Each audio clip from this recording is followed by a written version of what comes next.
I'm Thad Brown. This is Carl Jones. This is Buffalo Game Day Recap, little one day later edition, talking about the Bills' preseason loss to the Steelers. This is being recorded Sunday, right after Sean McDermott spoke with the media. We'll talk about a little of what he said as we go through this discussion. But let's start with the game itself. And look, my initial reaction was, it's bad. let's not try and put a fine point on it. It was a pretty awful game. Now look, it's preseason, and at the end of the day, there's not a whole lot that matters in preseason other than injuries, and in that department, outside of Tommy Doyle, the Bills graded out fine last night. By the way, Tommy Doyle out for the season. We'll get to that in a minute. But as bad as they played, it tested the limits of, well, it doesn't really matter how you do in preseason. And one thing that I did think about during the game and a little more driving back from Pittsburgh today is in preseason, most teams don't prepare. But Sean McDermott after the game said last night that he thought the Steelers won because they wanted it more. I mean, Carl, isn't it possible that wanted it more in this case means that maybe the Steelers did prepare a little more and had an advantage that way? Usually that cliche kind of falls on deaf ears. Like, come on, you guys are out there competing. Yeah. But a Mike Tomlin team, I wouldn't be surprised if he has them a little bit more juiced up, maybe spend some time, going over a couple looks that they were looking at for the Bills. On that front, I wouldn't be too surprised that a Mike Tomlin team, for example, the Ravens, we always know about how the Ravens play really hard in the preseason. A team coached by Mike Tomlin, I'm not, especially how they did them last year. Come on, let's be real here. The Bills embarrassed them last year. Hey, guys, they got us last year. I know this might be preseason, but let's take it to them type of deal. I haven't even thought about that. That's a great point. I mean, in Buffalo, you don't think about that 38-3. I'm sure that still stings in Steeler country, And then on top of that, for a more practical purpose, you've got a young quarterback you're trying to build up. And I'm sure it helps that it's against the Bills, one of the elite teams in the conference. But no matter who it's against, if you can spend an extra hour, legitimately game planning, and then give your guy a leg up, and then, oh, wow, look, he threw a 28-yard touchdown pass to Pat Freiermuth, and the offense scored 2 touchdowns in 7 plays. The guys will know how legit that is in terms of being in a preseason game. But regardless, it feels damn good, and it can't hurt what the Steelers are doing there. Especially because that is a team they're in a tough division. I mean, tough conference in general with the AFC. So like you said, getting that guy a little bit more confidence. That long touchdown run that Jaylen Warren had was well blocked. So, I mean, schematically, they were sound. Right. I mean, a great play, even up the seam with Freiermuth for the touchdown. So it wasn't like they were just out there throwing deep balls and just hey, we're out there having fun. Schematically, they were sound and they executed well. Doesn't excuse how the Bills played, and Deion Dawkins after the game said that exact thing, and Sean McDermott complimented him on Sunday, about taking responsibility, and that, look, McDermott said, we can't use the preseason as a crutch, and there were many issues. The penalties, I think that was talked about a lot on Saturday night. I don't know how much you and I are going to debate about it. That's lack of discipline. Some of that's just preseason.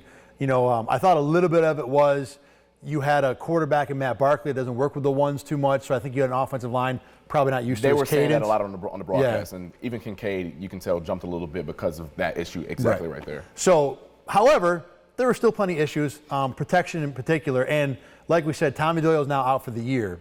So the Bills have a problem with tackle. Now, I still think there's room for Spencer Brown to improve. I know he didn't have a great night last night. I thought the first penalty on him, the block in the back, was a little of a borderline call. The hold was a hold, though. But behind him, Ryan Vandermark's had a nice camp. Ryan Vandermark's also now the third best tackle on the team. And as good a camp as he's had, and I think the guy's got a future in this league, I'm sure that's not where the Bills wanted to be at this point. So now, they're going to have to probably go out and they're going to have to add somebody for sure. But now you're one Deion Dawkins injury away from being in a terrible spot at tackle like they were at safety last year. And this isn't just a Bills problem, though, which is hey, just go find the best available tackle on the market. Go watch preseason ball right now and go watch the second quarter on. There is a depth problem at offensive line, and there's a reason for that. I'm not going to get into that today. But, yeah, the Bills are going to have to figure out a way to be creative, and whether that's finding guys who other teams, don't have much film on, or regardless, they're going to have to find a way because, like you said, one injury away, maybe Spencer Brown doesn't play up to the potential that we hoped for him to be. Regardless of what the case may be, you can't go into this season or have this season you want, especially how it ended against the Bengals team, who quite frankly kicked their tails up front, and you don't want to have that same exact way this year. People talked about Jason Peters. I think Jason Peters at 41 is not an ideal idea. Is he going to come in a backup anyways? Will he come off the street to be a backup? That's a great question. He did last year, though, because he was on the Cowboys essentially on their practice squad. He was active for 10 games, started 1. So I think he probably would, but I can't see a Super Bowl season being saved by a 41-year-old tackle who's on the street on August the 20th. You know, I mean, maybe. Let's move on a little bit. Backup quarterback has been a battle for this team. I kind of think that battle ended last night. I think that was Matt Barkley's shot. I think he blew it. Look, we talked after the first preseason game a little about how Kyle Allen is playing first and second teamers. Barkley's playing third teamers. Well, you flipped it last night, and you saw what the increase in competition did. Now, look, the third down throw Barkley had to Trent Sherfield, that is a man's play. I mean, that's a man's throw and a man's catch. But the problem is that in the NFL, I always like to think that everybody in every roster can make one NFL-level play. It's making them consistently, that's the thing. So on top of the fact that you had the 3 interceptions, not all of them were his fault, you had the fumble, but, you know, that first drive where he had 2 balls that he basically dirted to receivers when, yeah, he's under a little pressure, but, like, that's a throw you need your quarterback to make. To me, that ended his chance. Now, he said after the game that he didn't think this game was any more important than the next practice, the last game, the next game. And for sure, he and Kyle Allen are going to play all of the Bears' last preseason game. So the competition may not be over. But, Carl, I didn't see anything last night that made me think I want Matt Barkley as my number 2. My backup, I need him to take care of the ball, point blank period. If I put you in a game in a scenario where something happens with Josh Allen, just take care of the ball. Don't give the ball to the other team. No 3 and outs. Run an efficient offense. Ball security is job security for everyone. You know, like this point blank period and how it works in the NFL and just football in general. So when you cough up the ball to the other team, give them short fields like that, that's not encouraging to see. I mean, I can live with missed throws. I can live with, you know, maybe coming off a read at the wrong time. But giving the ball to the other team, now, a couple of those throws, I'm not going to say weren't his fault, but that's just unfortunate. I mean, the third quarter one, I mean, he's throwing a hot to Andy Isabella, and the DBs happens to blitz. I mean, come on. And then even the rep where he fumbled the ball, I know I'm not a quarterback guru, so I know there is some science to how you want to take care of the ball when someone's, you know, right in front of you. But having said that, that was an unfortunate play as well.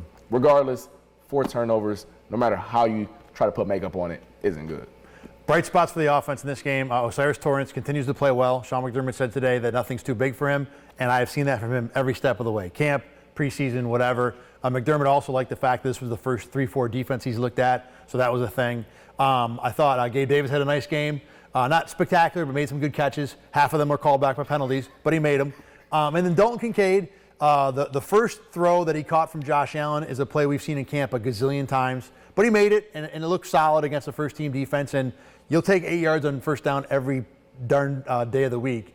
And then when he didn't do much after that against the first-team Steelers defense, but against the second-teamers, he did look dominant, which is what you want your starters to do. Yeah. Anything you got offensively in terms of guys kind of below the radar a little bit? No, I think Cybo, that's the nickname they got from him. Osiris Torrance, solid. I think McDermott said the battle's ongoing, but I think it's safe to say he got that job at right guard, in my opinion. And then Kincaid, he gave you the flashes of what everyone's going to be excited for this year. Just the reliable, hey, man, if you're going to put a backer on him, I'm going at you. And that's just kind of how it felt. It was only 3 catches, but you saw the glimpses of how the Bills envision him, and it came to fruition a little bit last night. All right, let's flip to the defensive side of the ball. I want to start at corner. We still have the 3-man battle. Sean McDermott confirmed on Sunday that battle is still basically ongoing. In this game, it was Dane Jackson first, as it has been, and then Christian Benford got I don't want to say second man in reps. And then the thing that kind of startled me was deep in the third quarter, I've got Kyer Elam, first-round pick with a year of experience in the system on one side, Alex Austin, 7th-round pick, who just got here on the other side. Now, look, to be fair, I asked Sean McDermott about it after the game, and he said, we just want to get him more reps. And he started thinking about it, and, you know, they wanted to play the first-team defense for a while, so that's reps for Trey White. Dane Jackson's in first, Benford's in second. Probably the only way they're going to fit everybody in is by playing Elam deep into the third. But still, it did feel like it spoke volumes about where he's at. If I had to guess for week 1, I would say Dane will be CB2, and that Benford will probably be the guy who will come in and rotate. It's the writing on the wall I've seen over the past 2 weeks. Speaking of their play from yesterday, Jackson came out hot. Nice PBU, and then had a nice little stick on a receiver on a nice little route right in front of him. So he played well. Through 2 preseason games, he's done his job. He's done nothing to lose any ground. Then Benford had a questionable DPI call, regardless, they called it whatever it is, what it is. But he came back later that drive and had a nice rep where he kind of walled the receiver down the field where it was an incomplete pass. So once again, he made a play where you can say, hey, I can trust him out there. But then Kyer, the touchdown, I'm not going to give him too much, crush him too much for it. I mean, it's a tight end walling him off. I mean, I'm going to throw that every day of the week, but I'm a DB. Who cares? But then he also gave about a slant on third down, which I don't like. You're talking about not the touchdown. You said the defensive pass interference in the end zone. Yes. Okay, I got you. Yeah, I mean, that's starting at Washington. I mean, I don't know what you want to do with it. I just don't know what you want to do about that. But then he also gave. I will say, to be fair, though, like Kyer Elam's mistake right now is to commit that penalty. I mean, maybe there's nothing else to do. But like, he's not showing me anything different on that play either. You're right. But he didn't show me anything where I'm like, he deserves more reps. And I know the talk is like, oh, they're not giving him enough chances, put him out there. But what has he done to show, outside of the fact of his athletic profile, that he deserves to be out there? And I'm sure the Bills are giving him ample opportunities outside of what we see. Sure, in the film room, I'm sure, weight room, all that good type of stuff. I know they will love for him to be out there. Who wouldn't want a guy who looks 6'2", jump out the gym and can run? But you got to be consistent out there. And I think Benford and Jackson have shown more consistency throughout these, I guess, month or so. Throw a random idea at you. It's probably not even practical. If there were a team out there that had 3 healthy tackles that were all starter level or above, would you deal Elam for one of those guys right now? That's tough, man, because those are the 2 positions in the league that I want depth. I want depth at corner. I want depth at tackle. I mean, I don't know. Benford had injury issues last year. They were kind of freaky, but I mean, it is what it is. Dane has been pretty reliable. I don't like giving up depth at corner, so I'm going to say I'm going to keep it because I don't want to make one problem, fix one problem, and then it might create a problem in another spot. I think that's probably the right answer, too. Yeah, but like I said, I just thought of it now. I'm like, let's try talking about this. It's not the worst idea. Let's move over a little bit to safety. Just one thing I want to talk about here. We've mentioned a little bit how Jordan Poyer and Micah Hyde, elite players, but are certainly on the wrong side of 30. Everybody knows that. Well, the Jaylen Warren touchdown run was a play where, and you can get into this a little bit more, where I think you'd want Jordan Poyer to be able to make that play. Now, look, these are human beings. They're not going to make every play. But I will back this on top of the James Cook run, the long one in the return of the blue and red in the stadium practice, was a similar play at Poyer's side where it seemed like he didn't take a great angle.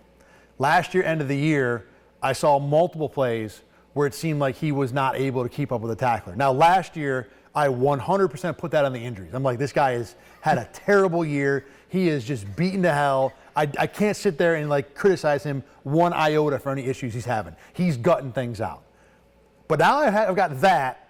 When you put it on top of, I've seen twice now in the preseason where it looks like, and this is the play right here, where it looks like your safety is not doing the job that you need him to do. I don't want to say we're at the point of concern, but it's certainly something I now have my eye on, I think. I think that's the way I want to phrase it, because he's never been a superb athlete. He's always been a good player because he's great instincts, just a good ball player. Knows how to play the game. Yeah, exactly. So he's never been like some freaky 4-3 guy. However, though, those guys who are very instinctual, when that cliff comes, it's nasty because you are already not the best athlete in the planet. Now, this could just be a one-off, or two-off, I guess you can say, with the Cook touchdown as well. But it's not encouraging to see because that play right there, I would expect the NFL safety to make. Now, once again, once you said, these guys are human beings. They mess up plays all the time. Josh Allen dirts balls all the time. But having said that, though, start putting some data with some of the stuff that you're saying, it wasn't good. The circumstantial evidence is piling up. It does not mean anything. I still, at this point, if you're going to tell me what kind of season I think Jordan Poyer is going to have, it's going to be really darn good, But it is something that has been at least, like I said, the circumstantial evidence is accumulating. Yeah. Exactly. All right. Otherwise, on defense, a couple guys I liked. Boogie Basham was active, in a spot where he needs to be. And let's talk about linebacker here too. Before we get into the middle linebacker thing, give me your assessment of Dorian Williams, because he's active, but I don't know if it's good active, bad active, probably both. I mean, just running around. It's causing havoc out there. I know down there on the goal line, he had a nice shoot down there where they had nice goal line stand outside. I mean, I know the Steelers did score, but the Bills did their part for the most part. I mean, a couple penalties saved them there. So, I mean, how many times can you stop a team? They stopped them 5 out of 6. Right. It was pretty darn good at the one. Exactly. Yeah. And Dorian Williams had one of the crucial stops on that. It was at Will, not Mike, and those are 2 totally different positions, as we all know now with the Milano and Edmonds thing. But he's running around causing havoc. I can't get mad at a guy who's seeing stuff and hitting stuff. at least it's encouraging that, if there's going to be a role for him going forward, he's showing it as a guy who's willing to stick his nose in. One of the concerns I had with Tremaine Edmunds back early when he was a rookie is it felt like he was tentative. And I thought at the time, they're asking him to be the captain of the defense, call signals. You're a rookie. There's a lot of things going on with that guy. And then eventually, he moved on and became a really good linebacker in the NFL. Whereas with Dorian, he doesn't seem to have many of those issues. He's a guy, and he has the speed and the aggressiveness that I liked in college to where you can see him be productive in that way. The problem for the Bills is that, like you said, he's playing the weak side linebacker, not the middle, and there's no path for him right now because Matt Milano ain't going anywhere. But he has had 2 active-looking preseason games. That's the word to describe it. Well, the thing is, though, is that I feel like you can start with that. I'd rather active. I can build off active. I can teach active. Yeah. Oh, yeah. But if you don't have that, it's hard to put that into a guy. I can't coach that into you. Exactly. Let's see. I think we covered. Middle linebacker. All right. A.J. Klein getting first-team reps is not a good sign. And I'll tell you what. I don't know if anybody in the history of football has had a better time not being on the field than what Terrell Bernard has had at middle linebacker, because this job it feels like it's getting close to being his. All he's got to do is show up and be healthy now, Yeah, I mean, it wasn't good to see. There was a lot of stuff from last night's game in that regard. The long touchdown run, I'm not in the Bills film room, but like you said, it looked like those guys just got blocked. I mean, look. But I would like my guy, especially on the contained guy, to get off a block. Yeah. I don't like to go 1-for-1. And the other thing about, if you're Terrell Dotson, coverage and athleticism is not going to be your strong suit. You need to win that play. Exactly. Yeah. And I know that the line it was a downhill play, so they got on him quickly, but make a play there. Right. Slow him down, at least in that regard. But he also was playing in the fourth quarter. I know they're down a Mike Backer with Bernard out, but Spector can easily be playing in the fourth quarter. Why do we need to see you in the fourth? Right. That shows that they need to see more out of him. A.J. Klein has athletic limitations, and that came up a little bit. I believe in that it was a DPI he had on Darnell Washington as well. I wasn't a huge fan of that call, to be honest. I wasn't either, but he was behind Darnell Washington, who is quite frankly not the fastest guy on the planet. Right. So it's just there's a concern there. We talked about this off air a little bit. Not as bad as the depth at tackle, but it's not pretty. I'll tell you that. It's not at all. The question you brought up is, are you more concerned about right tackle or linebacker? And I think the answer is, and the easiest way to say it is, if my middle linebacker screws up, Josh Allen won't get hurt, which could happen at right tackle. So that's why point blank period. Yeah, right. The bigger concern is right tackle. Look, end of the day, as we'll end this where we started, it was a preseason game. It doesn't matter that much, if at all. But it was not a good performance. And like I tweeted last night, if Sean McDermott's going to have his starters play, you like to have them ready to play. Maybe Pittsburgh did more prep work. I don't know. But they still grown men who love the game of football. Point blank period. They should play better. Yeah, exactly. All right. Preseason game number 2 is now done. We move on to Chicago, as Bill Belichick would say, and we'll have more on Buffalo Game Day Recap then. For Carl Jones, I'm Thad Brown. Thanks for watching here at RochesterFirst.com and listening wherever you get your podcast.